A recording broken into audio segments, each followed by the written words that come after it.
Hello, we're Andy, the Maniacal Cinephile, and welcome back to a stitched-together summer. Today, we'll be taking a look at I Know What You Did Last Summer. Andy, what did we do last summer? We went to the beach and buried those kids in the sand. That was a fun day. It was. Until they were dug up.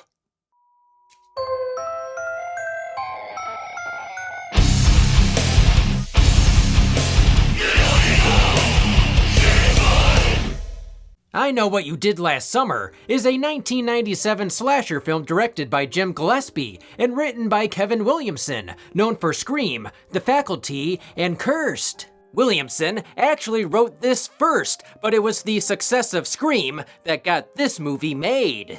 It is the first installment in the I Know What You Did Last Summer franchise, including 3 films and a new show on Amazon. The film also draws inspiration from the Hook urban legend and the 1980s slasher films Prom Night and The House on Sorority Row. The film is loosely based on the 1973 novel of the same name by Lois Duncan. She despised that her young adult novel was being reworked into a slasher film, mainly because her own daughter was murdered in 1989. While the novel has a bunch of guilty teens being terrorized by a madman, it's more of an old-school mystery. Like Who Framed Roger Rabbit? So let's see exactly what happened last summer.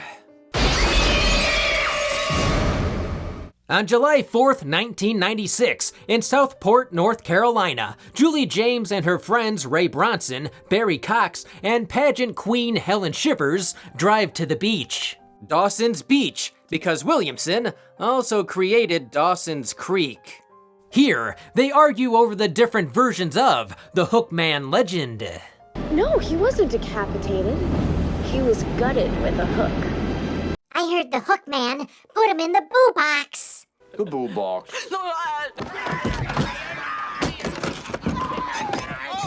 It's a bullshit ghost story to begin with. No, it's not. It's true. When your grandparents read anything on Facebook. After the couple's boink, oh god, they're on fire! Barry is a little wasted, so Ray takes the wheel. Can you say alcoholic? Shh. No. Shh. No. It's supposed to be anonymous. They drive along a coastal highway, seen in Alfred Hitchcock's The Birds, and hit what they think is a deer.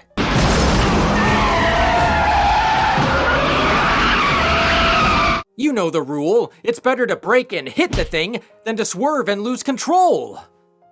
Someone could get hurt. Oh my god. Damn it, Julie! Now's not the time for shoe shopping!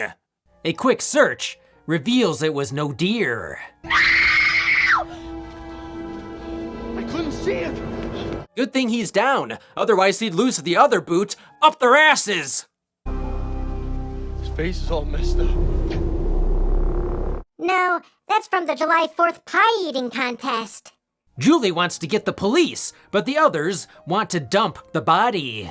I mean, think about it, Julie. College, your scholarship, the royalties from Munchie. Think about what? He was crossing the road in the middle of the night. He's wearing a sign that says hit me. Drag him to the water and dump him in. They wouldn't find the fucker for weeks. By that time, all the evidence would be washed away. Or there's a third option. Eat the body. The group decides to throw the body in the water. Should we check his wallet and see who he is? Why? Maybe he's a father with kids. Kids who will grow up to avenge their father's death. The pedestrian wakes up and attacks Helen. He's got my crown! Dude was playing possum that whole time for a tiara. Barry jumps in for the crown, but Windshield Face says finders keepers.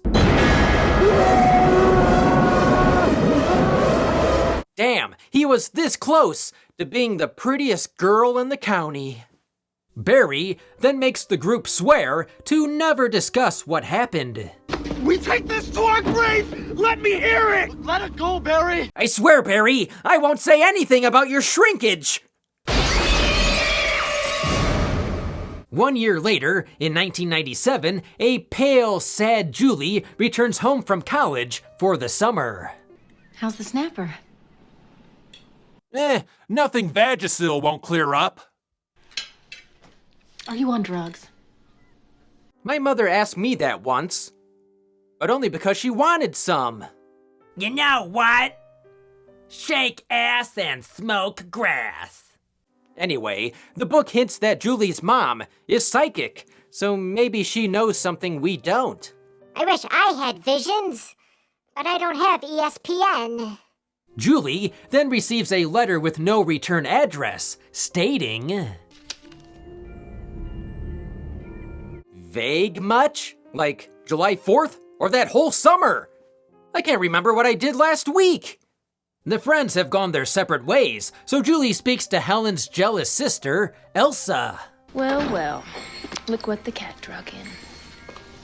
Rude, but that Veronica Vaughn is still one piece of ace. What happened to New York? I went for a while at, Turns out it wasn't a Big Apple. So they take the note to Helen's ex-boyfriend, Barry. I know what you did last summer. Ooh, what a crock of shit. That sums up Roger Ebert's review. Although the letter wasn't written in crayon, Barry suspects Max. So they confront MaxiPad at the docks, and Barry threatens him. Owie, that bump's gonna need some ice. Don't you test me, motherfucker! Things I've yelled at the DMV. Julie then meets Ray, who now works as a fisherman. I know you hold me responsible for what happened. I don't hold you responsible.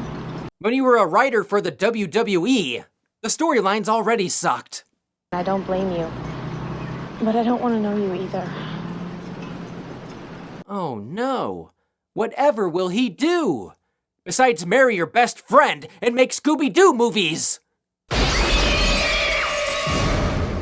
Later, Max is killed by a figure in a rain slicker wielding a hook.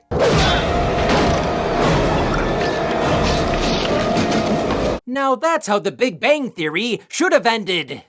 But Max didn't kill anybody. No, but the producers felt somebody, guilty or not, needed to die earlier in the movie. That night, Barry discovers a picture of his car in his gym locker, saying, I know. He hasn't been getting a regular oil change. The killer then steals Barry's car and runs him over. What do you want? What's he pulling out? Is Barry gonna get teabagged? Sadly, Barry is still alive. No, for the 40th fucking time, I couldn't see his face. His IV bag is 40% alcohol. Julie researches newspaper articles, discovering that the man they ran over was a local named David Egan. 2 years ago, on July 5th, Susie Willis drowned to death after the car skidded into the reefs. The driver was her boyfriend, David Egan. He was out there getting drunk that night on the anniversary of Susie's death. I remember he had her name tattooed on his arm. I saw it. It was the tattoo below the cross and giant pot leaf. Helen and Julie meet with David's sister Missy at her home. Can I help you? Really? Bird noises? We know Anne Heche is cuckoo. Missy explains that their family was devastated by David's death and that a friend of his visited her to, pay his respects. Well, we were sweet on each other for about 2 minutes. Sometimes 2 minutes is all it takes. Did he have a last name? Blue, Billy Blue. Billy Blue? When you live in a fishing village, you need to know when you're being catfished. That night, the killer sneaks into Helen's house. When she wakes, her hair has been chopped off, and there's a message written on the mirror. How rabid fans reacted when Buffy was over. The following morning, Julie hears scratching noises coming from her trunk.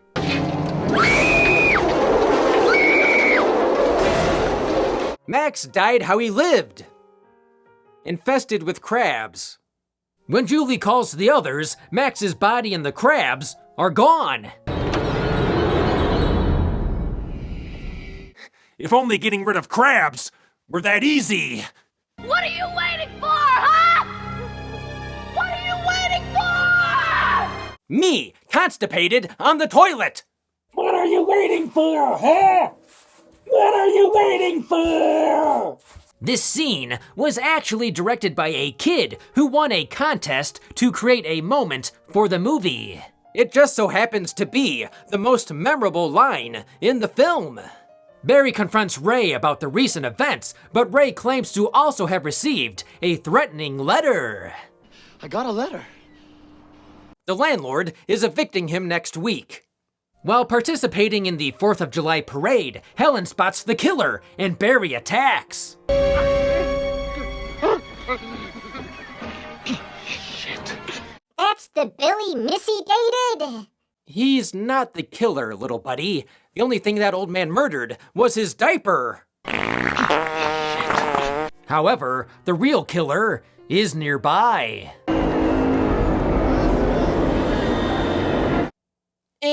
Candyman's is bigger. Meanwhile, Julie visits Missy, who thinks David committed suicide over Susie's death and retrieves David's suicide note. This isn't a suicide note. This is a death threat. Yeah, a death threat to himself. At the Croker Beauty pageant, Helen witnesses Barry get murdered.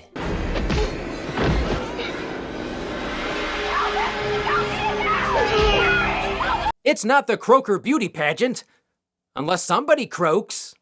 Helen rushes upstairs with a police officer, but finds no sign of the killer or Barry. Who knows? Maybe they hooked up. The police officer is escorting Helen home when the killer lures Barney Fife into an alley. That's him!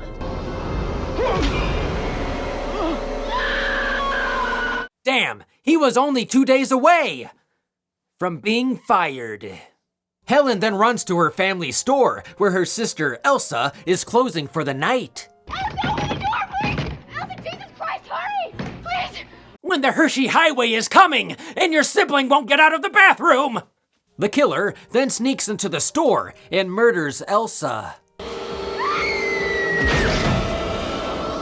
That's it? But she defeated Kano with a head scissor. Oh, give me a break. Okay. So far, he has killed only the annoying characters. I don't know who I'm rooting for here. That's for making Billy Madison spell risotto.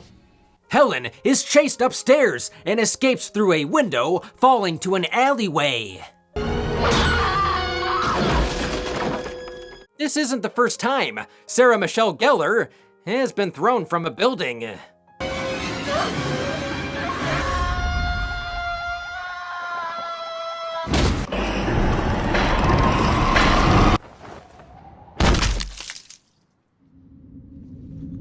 If this movie was by Tim Burton, she would now be Catwoman. Thanks to the fireworks and parade, the killer sneaks up on Helen and slashes her to death. The cymbal player just stepped in horse dung, and I feel more sorry for him. Julie goes to the docks to tell Ray what she's learned. Susie's father, Ben Willis, was the man they really ran over moments after he killed David Egan to avenge his daughter. However, Julie notices Ray's boat is called Billy Blue, so she runs from him. Wait, so Ray thought he killed David, dumped David's corpse, and then banged David's sister? Now that's a power move. I killed your brother. A fisherman appears and knocks Ray unconscious. He tells Julie to hide on his boat, where she finds articles about Susie and photos of Julie and her friends. Wouldn't it have been better if Julie discovered it was the father right now, instead of 25 minutes ago? The boat leaves the docks, and her savior is revealed to be Ben Willis. Kids like you should be out having fun, drinking, partying, running people over, getting away with murder. Actually, they didn't murder anyone, which feels like a cheap way of letting our main characters off the hook. So much for this movie about guilt. Ben Willis already got his revenge on David Egan. I guess this is karma? Ben chases Julie below deck, where her friends continue to give her the cold shoulder.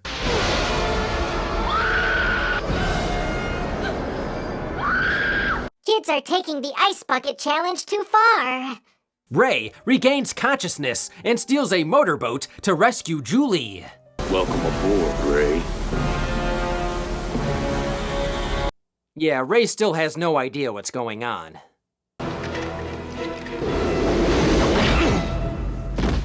The man took a BMW to the face, so I think he'll be okay. Please, it was an accident. I know all about accidents. Proven by the skid marks in his underwear. Ray ultimately uses the rigging to sever Ben's hand and send him overboard.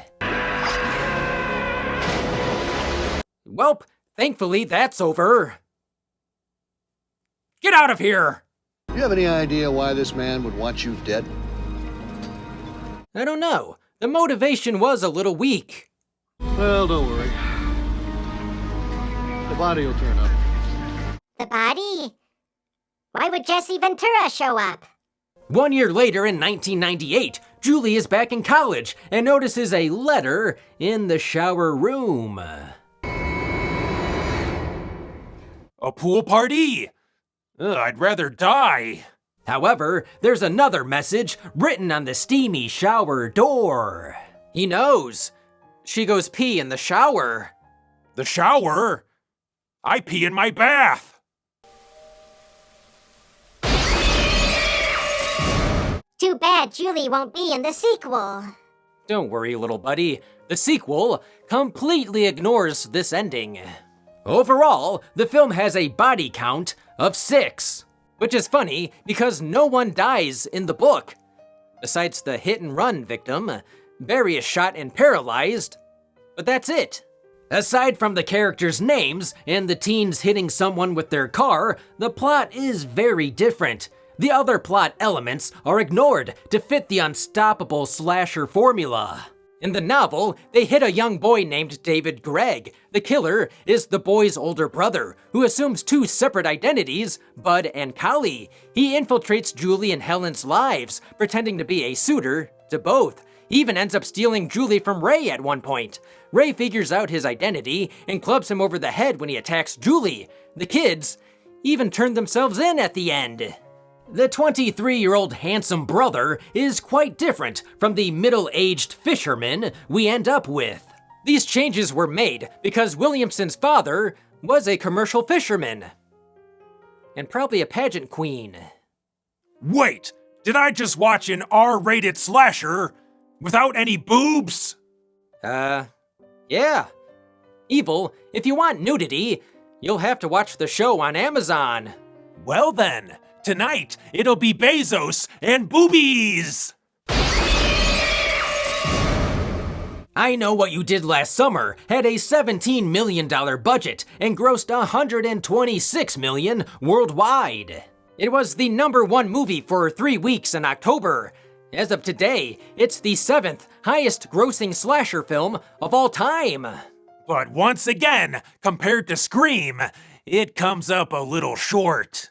Unlike Williamson's screenplay for Scream, which incorporated satire of the slasher film, I Know What You Did Last Summer was sadly written as a straightforward slasher. It's a step down, and feels like the type of tired horror movie Scream would spoof. I think I prefer Scary Movie. Our main characters are graduating high school and moving on to college. The accident and cover-up symbolizes the loss of innocence from childhood to adulthood. In 1 year, we see how guilt has ruined their lives and their friendship. For instance, Julie went from straight A's to failing. Helen was a queen with her mouth on the Big Apple, and Barry, well, he's still a drunk asshole. Who needs an arc when you're already perfect, baby? In the end, I Know What You Did Last Summer is a by-the-numbers slasher film that wishes it came out in 1987. It kept the horror genre alive in the 90s and left its mark. However, I was never a fan of the Dawson Creek 90s era of horror movies where everyone is pretty and looks like they were cast in a CW soap opera. I Know What You Did Last Summer made a lot of money, but there was nothing there that hooked me. We've been Andy, the Maniacal Cinephile. Thanks for liking and subscribing. We'll see you next time.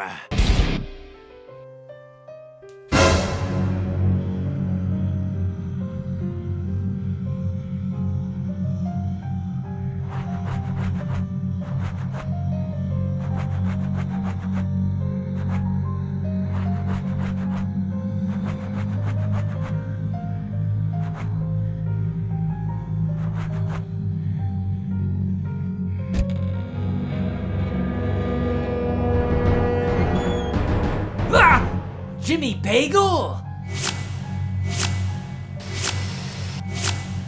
But you're dead. I killed you. Ah!